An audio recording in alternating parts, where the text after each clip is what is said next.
الحمد لله نحمده ونستعينه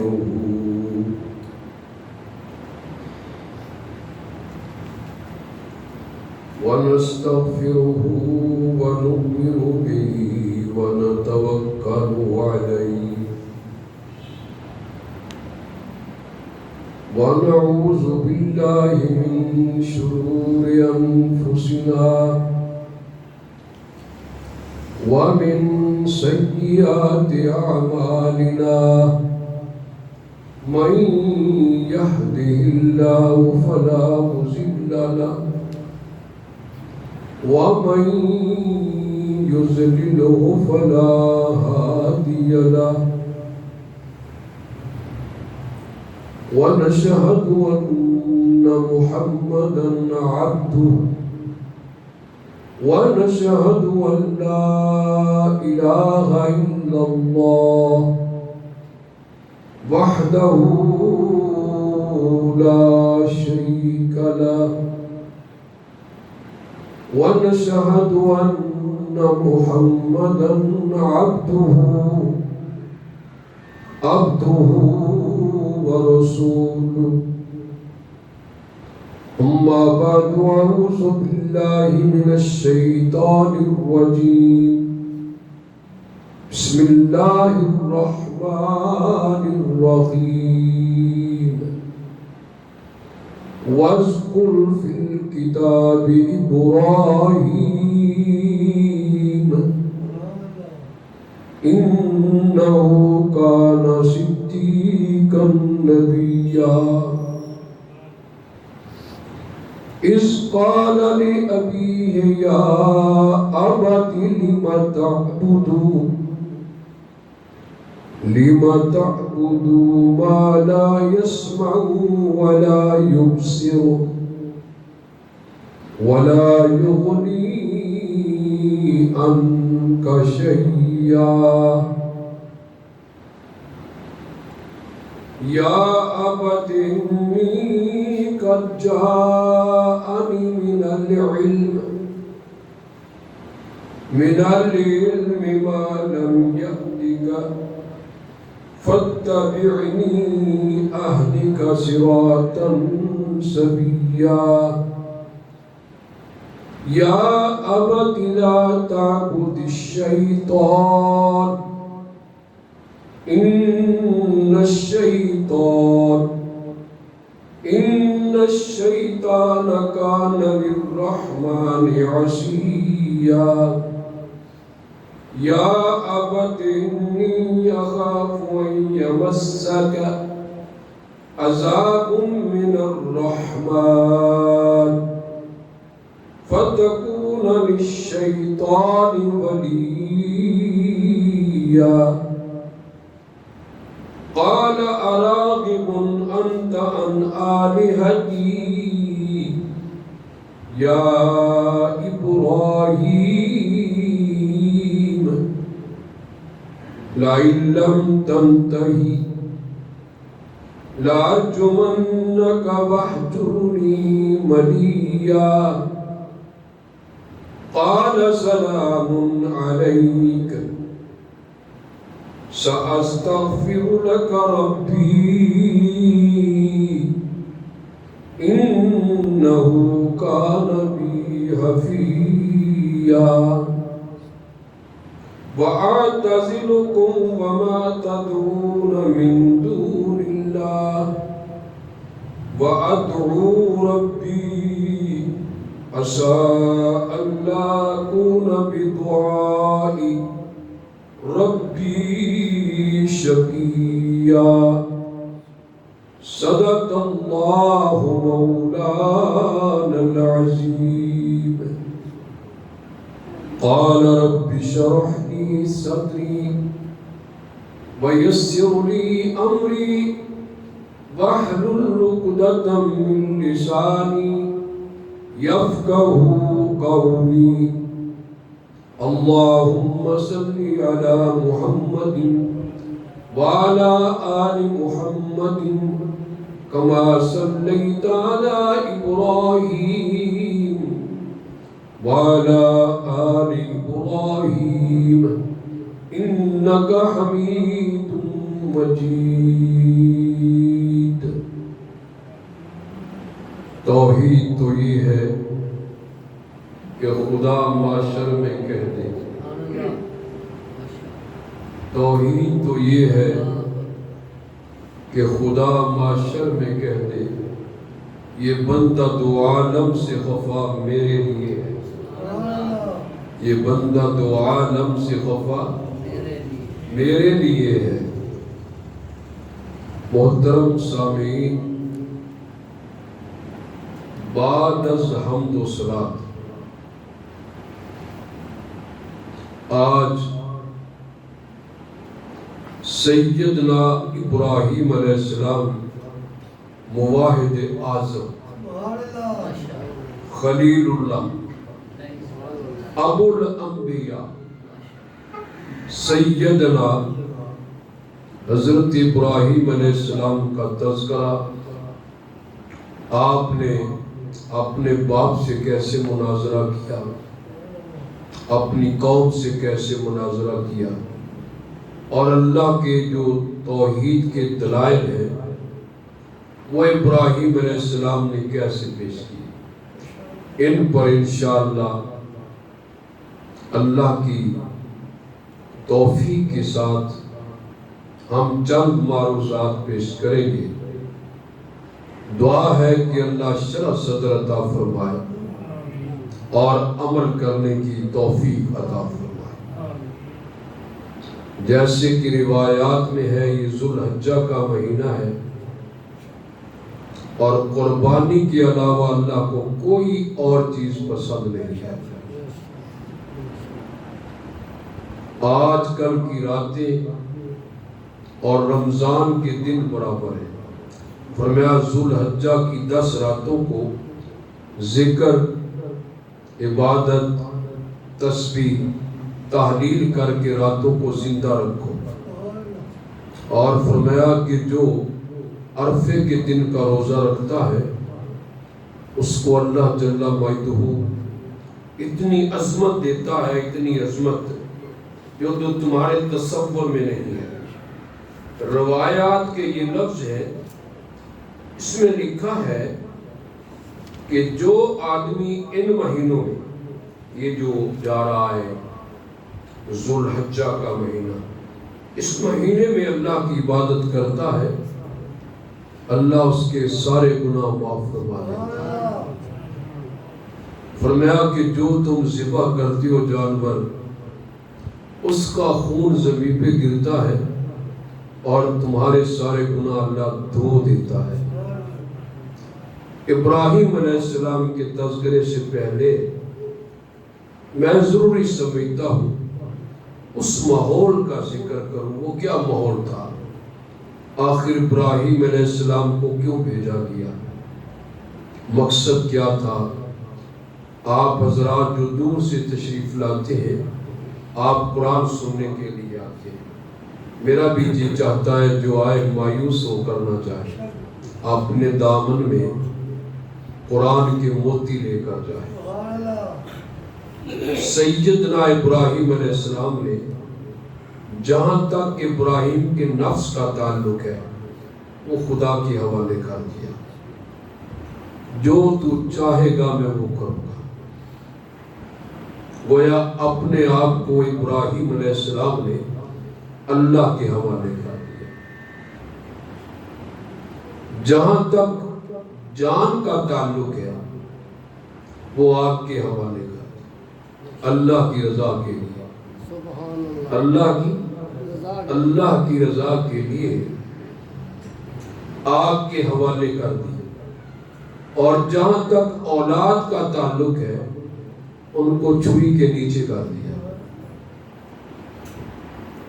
جان بھی دے دی، اور جہاں تک مال کا تعلق ہے وہ مہمانوں کو کھلا دیا، اور ابراہیم کو اللہ نے خلیل اللہ بنا دیا۔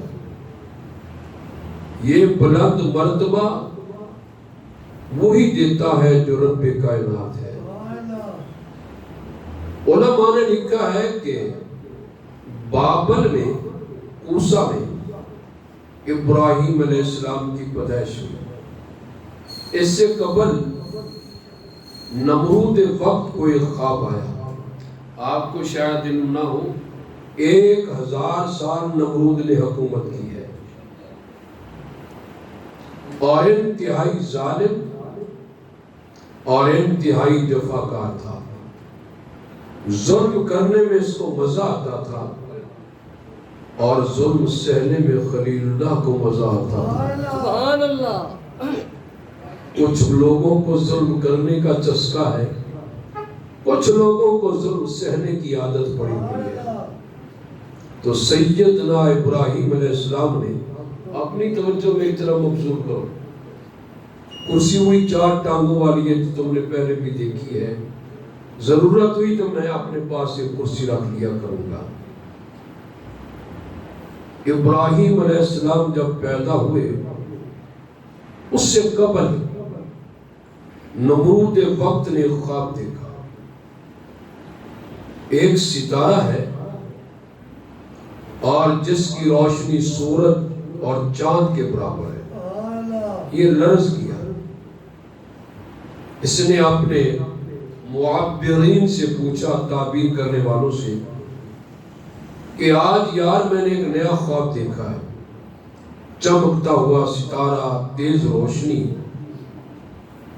معبرین نے اطلاع دی ایک لڑکا پیدا ہوگا اور تیری ساری بادشاہی کو ختم کر دے گا۔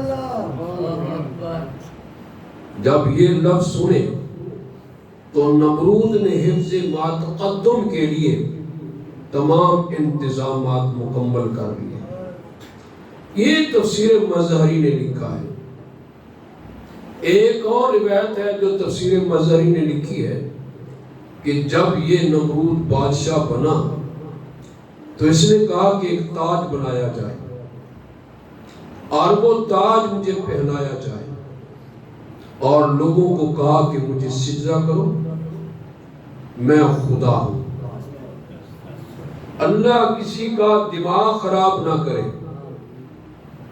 معبرین سے پوچھا، انہوں نے کہا ہم نے اگلی کتابوں میں پڑھا ہے ایک ایسا لڑکا پیدا ہو رہا ہے جو تیری بادشاہی کو ہمیشہ کے لیے ختم کر دے گا اور اسی کی بادشاہی رہے گی جس نے تجھے بادشاہی دی ہے۔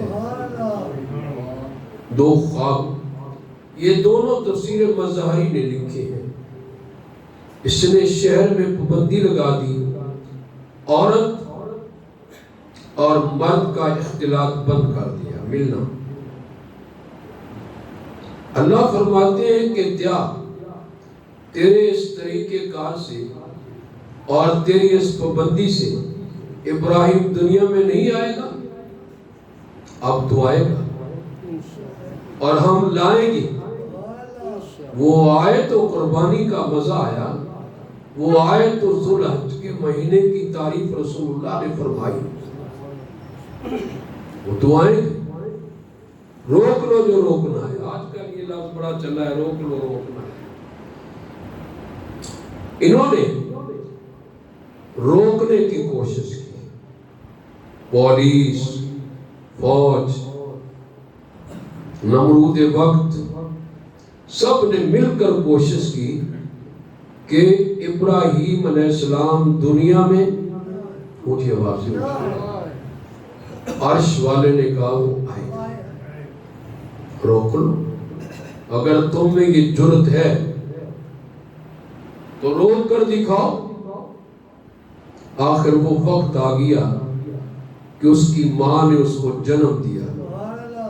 علماء نے لکھا ہے غار میں جا کر چھوڑ دیا، غار جانے ابراہیم جانے۔ یہاں میں ایک بات کرتا ہوں کہ بعض اوقات انسان پہرے نہیں دیتے، غار پہرا دیتی ہے۔ انسان پہرا نہیں دیتے، غار پہرے دیتی ہے۔ خواہ رسول اللہ کی غار ہو، خواہ خلیل اللہ کی غار ہو، ہر جگہ غار پہرے دیتی ہے۔ اور ایسا پہرا دیا وہ غار والی روایت اتنی مستند نہیں، لیکن بنی اسرائیل نے اپنی کتابوں میں لکھی ہے۔ لیکن یہ ہے کہ اللہ نے حفاظت کا انتظام کر دیا۔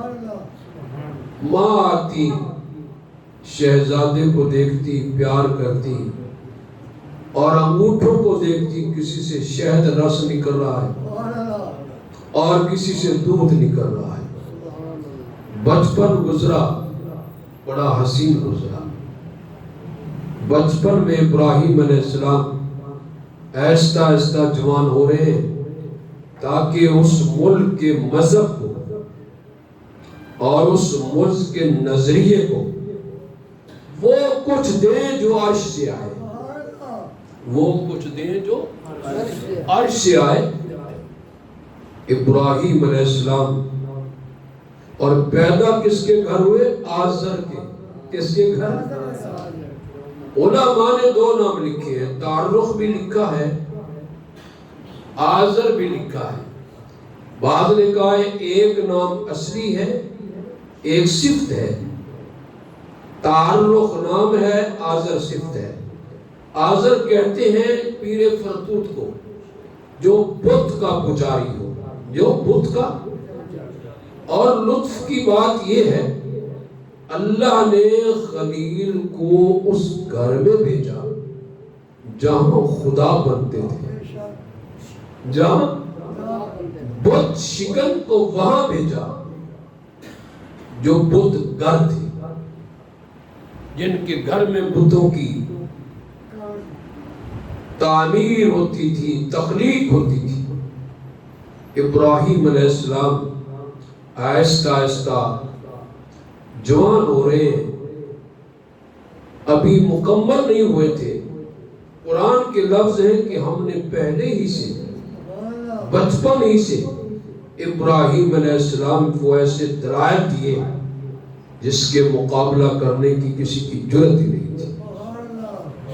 اللہ جب پیغمبر کو بھیجتا ہے تو دلائل بھی دیتا ہے کہ میرے پیغمبر خالی نہ جائیں، مسلح ہو کے لے جائیں، کہیں میری مخلوق میں شرارت نہ کر بیٹھے۔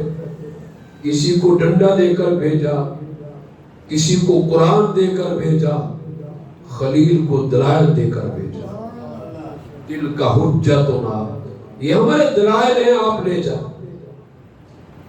ایک دن والد محترم کی دل میں بات آئی، کہا ابراہیم آؤ میں تجھے اپنے خدا کی زیارت کراؤں۔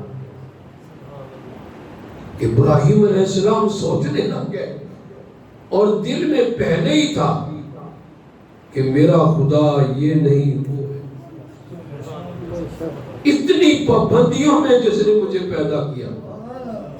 بیٹا جب پیدا ہوتا ہے وہ باپ والے کام کرتا ہے، بڑی ہے تو بڑی والے کرے گا، مولوی ہے تو بیٹا مولوی ہو جائے گا۔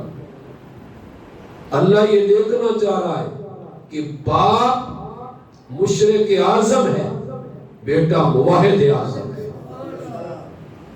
دنیا کو خبر دینا چاہ رہا ہے اللہ کہ یخرج الحی من المیت و یخرج المیت من الحی، ترزق من تشاء بغیر حساب۔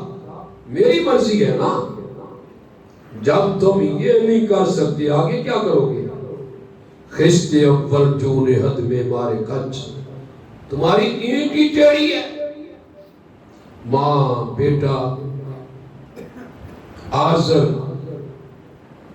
یہ ملنے گئے، دیکھا تو نمرود بد شکل پڑا تھا، ساری کائنات کی بد شکلوں میں بد شکل، اور ارد گرد بے شمار خواتین تھی انتہائی حسین خوبصورت۔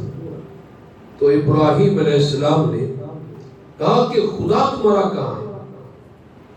کہا بیٹا یہ جو تخت پر نہیں بیٹھا یہی ہے نا۔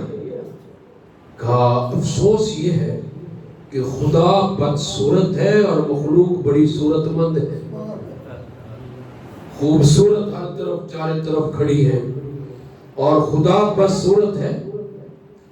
یہاں ایک بات آ گئی مجھے شاہ جی کی شاہ جی فرمایا کرتے تھے کہ جس نے نبوت کو دیکھا وہ دیکھتا ہی رہا۔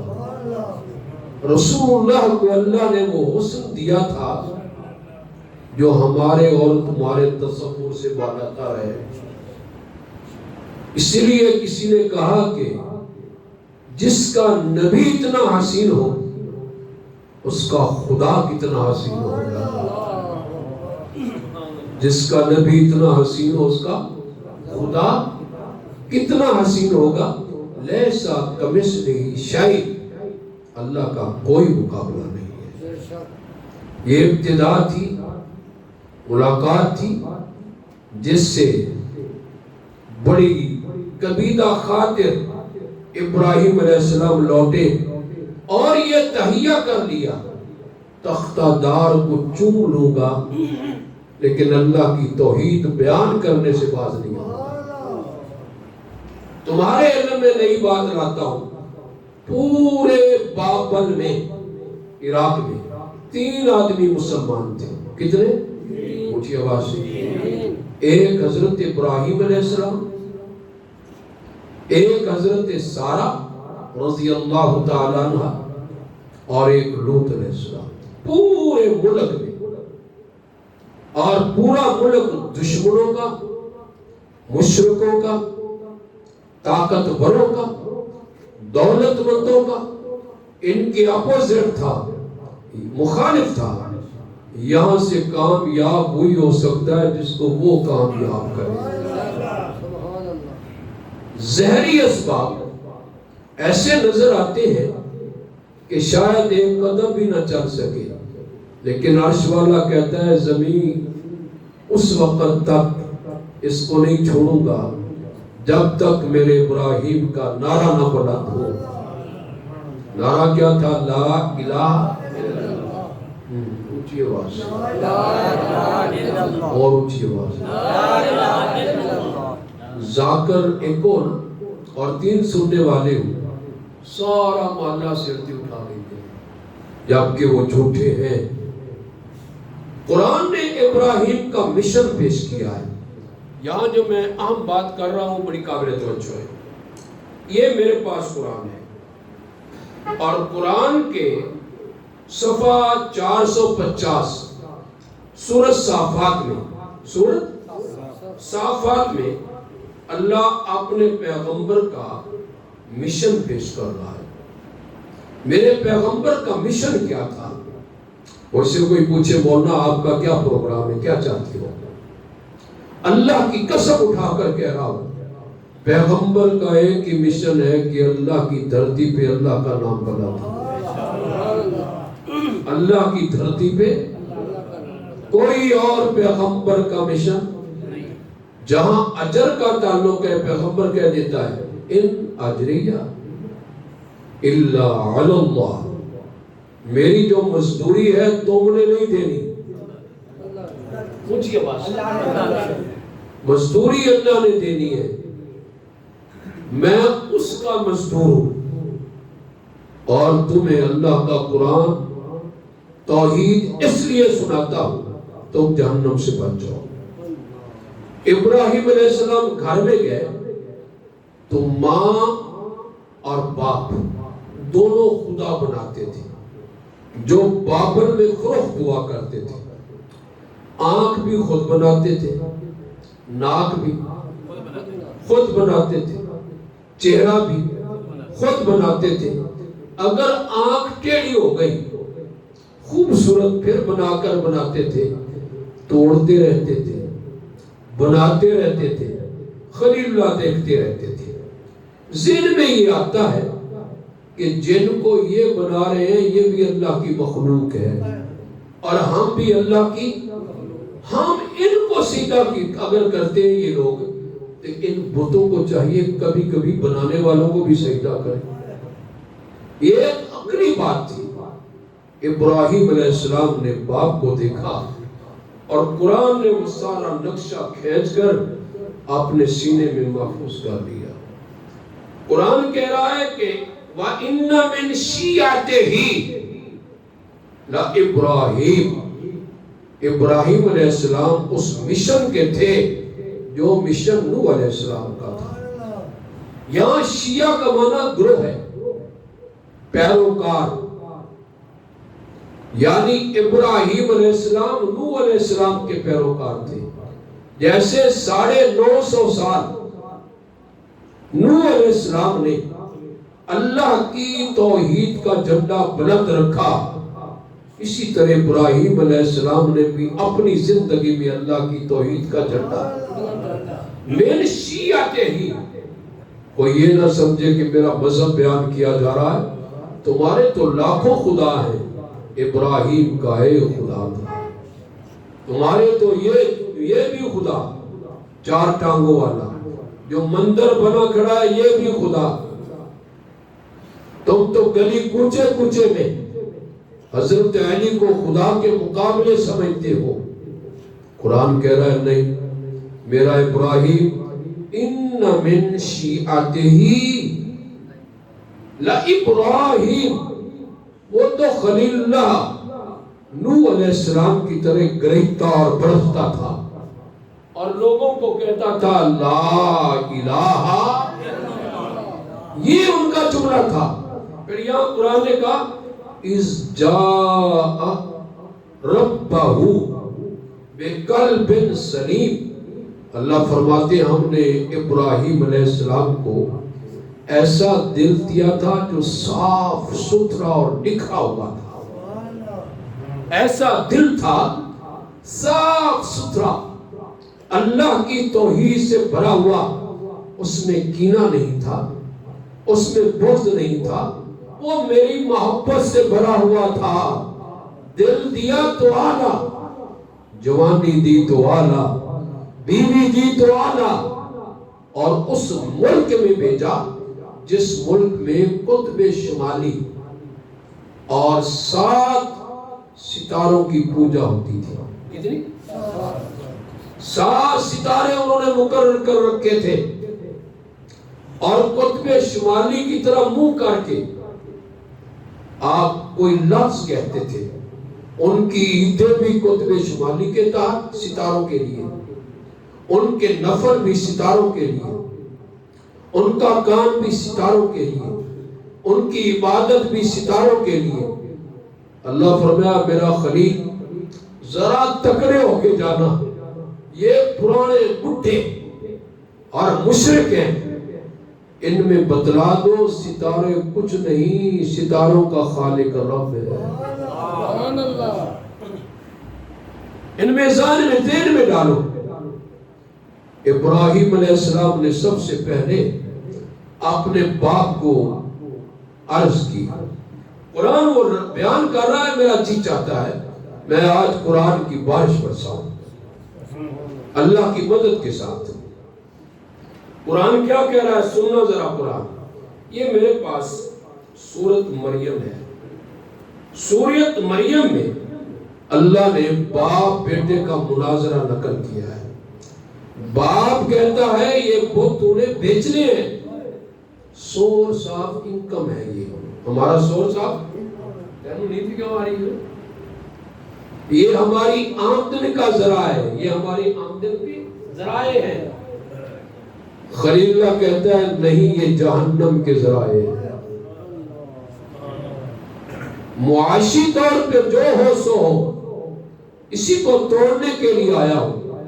باہر سے آدمی آتا توڑتا، اس کا معاملہ کوئی اور تھا، میں پہلے ان کو لے کر دباؤں گا، پھر ان کو بتلاؤں گا جو ڈوبنے سے نہیں بچ سکتے، وہ مصیبت سے بھی تمہیں، میں تمہیں دلائل سے سمجھاؤں گا۔ قرآن سنو، وَاذْكُرْ فِي الْكِتَابِ،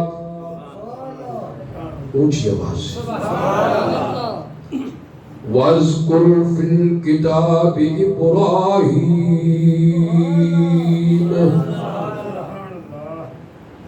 اللہ فرما رہے ہیں میرے ابراہیم کا ذکر کیجئے گا۔ کون ابراہیم؟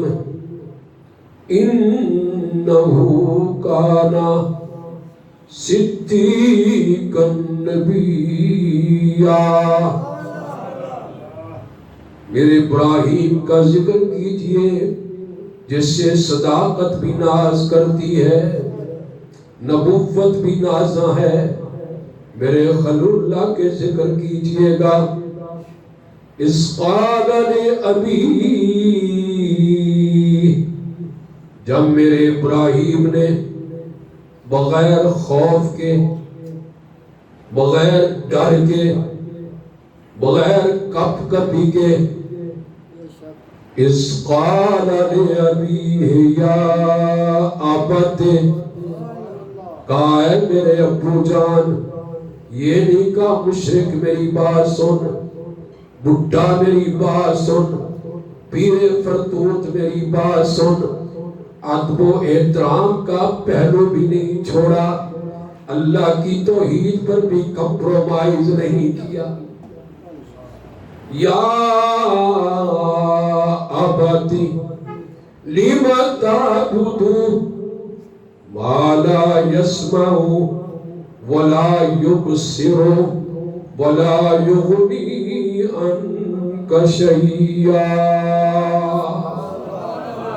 اے میرے ابو جان، لما تعبد، کبھی اس کو رکوع کرتے ہو، کبھی مجاور بن کر بیٹھ جاتے ہو، کبھی سجدہ کرتے ہو، کبھی کہتے ہو میری مشکلیں حل کر دے۔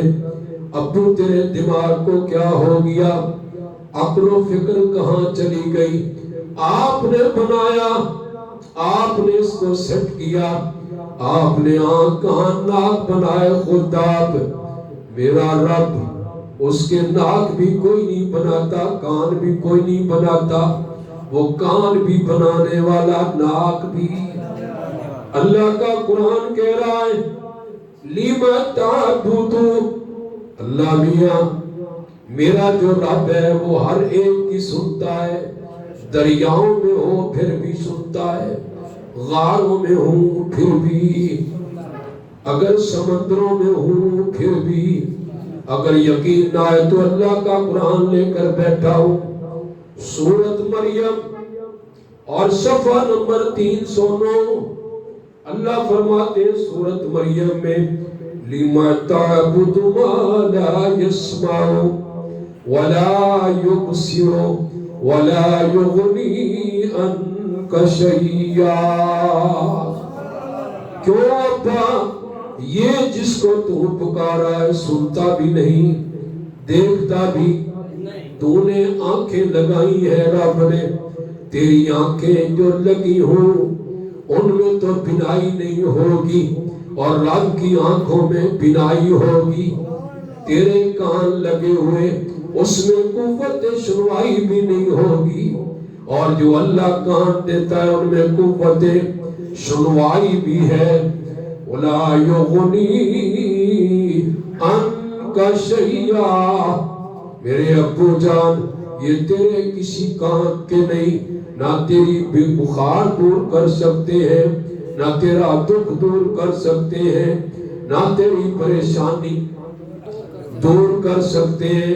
جیسے آج کل دیکھیے گا قبر میں مردے پڑے ہیں، ان کو پتہ ہی نہیں وہ برزخ عالم میں برزخ میں ہے، اللہ کے سامنے جواب دے ہیں، اپنی ان کو پڑی ہوئی ہے۔ یہ ظالم قبر پہ جا کر کہتا ہے بابا میری مشکلیں حل کر دے، آواز آتی ہے ظالمہ کن کو پکار رہا ہے، لا يسمع ولا يبصر ولا يغني عنك شيئا۔ پھر قرآن کیا کہہ رہا ہے، یا اباتے، اے میرے ابو جان، اے میرے پدر محترم، انی قد جاءنی من العلم، ابو جان اللہ نے مجھے علم دیا ہے، میرے پاس وہ علم ہے۔ میرے ابو جان ما لم یأتک، تیرے پاس وہ علم ہی نہیں ہے، تو علم جانتا بھی نہیں ہے۔ فاتبعنی اہدک صراطا سویا، ابو جان میرے نقش قدم پہ چل، سیدھا جنت میں لے جاؤں گا۔ آپ جہنم سے بچ جائیں گے، پیشانی غیروں کے آگے جھکانے سے بچ جائیں گے، قبروں کو چاٹنے سے بچ جائیں گے، شمس تبریز کا طواف نہیں کریں گے، خانہ کعبہ کا طواف کریں گے۔ یا آباتے، کتنا یہ درد ہے خلیل اللہ کے الفاظ میں، اے میرے ابو جان، اے میرے